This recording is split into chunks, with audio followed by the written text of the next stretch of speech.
Bonjour à tous et bienvenue dans le nouveau format de vidéo, le point manga. C'est une première, alors soyez indulgents. Point de la semaine. En dernière sortie d'anime, cette semaine on a eu droit à la série animée Fairy Gun qui a enfin débarqué chez Wakanim. Les épisodes seront disponibles le dimanche à partir de 18h. La saison 3 de la série animée Ace of Diamond Act 2 est désormais disponible sur Crunchyroll. C'est avec un immense plaisir que je vous annonce le retour du héros Saitama de la série animée One Punch Man, saison 2 disponible sur ADN. D'ailleurs, le rappeur français Orelsan a fait un featuring pour l'opening de la saison 2 de One Punch Man. Donc dites-moi ce que vous en pensez dans les commentaires. La série animée Robiachi est enfin disponible chez Wakanim. Les épisodes seront disponibles tous les lundis à 17h30.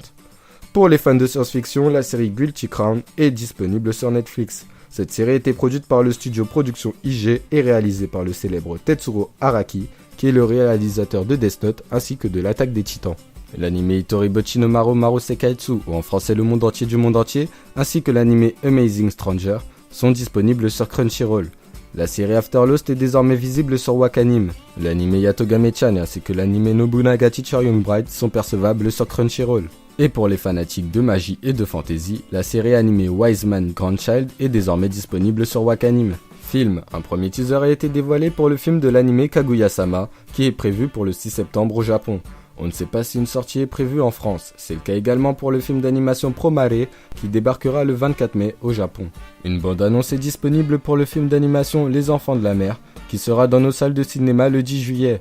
La bande-annonce nous offre un excellent aperçu de la qualité visuelle de l'œuvre et de son ambiance. C'est via le festival de cinéma japonais Hanabi que l'on a pu apprendre que le film d'animation Je veux manger ton pancréas sortira dans nos salles de cinéma le 21 août. Prochaine sortie, après une première saison en 2014 et une deuxième saison en 2018, Nanatsu no Taizai aura droit à une troisième saison dès la fin de cette année. Prévue à partir d'octobre 2019 au Japon, on peut supposer qu'en France la diffusion se fera via Netflix quelques mois plus tard comme pour les saisons 1 et 2. Donc Nanatsu no Taizai Wrath of the God, ou La colère des dieux en français, sera la suite directe de la deuxième saison, et continuera donc d'adapter le manga d'origine à partir du tome 25. A savoir que là où il y avait déjà quelques différences de staff, notamment de réalisateurs entre les saisons 1 et 2, pour la saison 3, on aura un changement complet de staff, y compris de studio. Ainsi, le studio A1 Pictures cédera sa place au studio Dean. Autre sortie, la suite inédite d'Inuyasha arrive sur ADN. En effet, la plateforme a accueilli il y a quelques jours la suite de la série jusqu'à l'épisode 78 en VOSTFR, donc sous-titré français. Inuyasha reste un gros succès au Japon, autant en animé qu'en manga. En France, le manga d'origine a été publié par les éditions Kana. Si je vous dis Sacha et Pikachu, eh oui, nous avons une nouvelle bande-annonce pour le prochain film de Pokémon, Mewtwo Strike Back, dont la sortie est prévue le 12 juillet au Japon.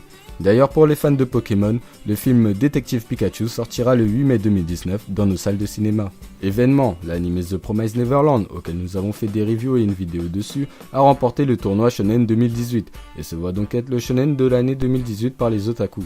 Pour les fans de rap français, moi-même étant un fan, le rappeur D-Ace participera à la Tea Party ce week-end, donc le 20 et 21 avril. Ça laissera donc une opportunité aux fans de le voir, alors prenez vos places s'il n'est pas déjà trop tard. Jeux vidéo, dans Jump Force, le symbole de la paix All Might de My Hero Academia se verra accompagné de Seito Kaiba de Yu-Gi-Oh! Pour le mois de mai prochain.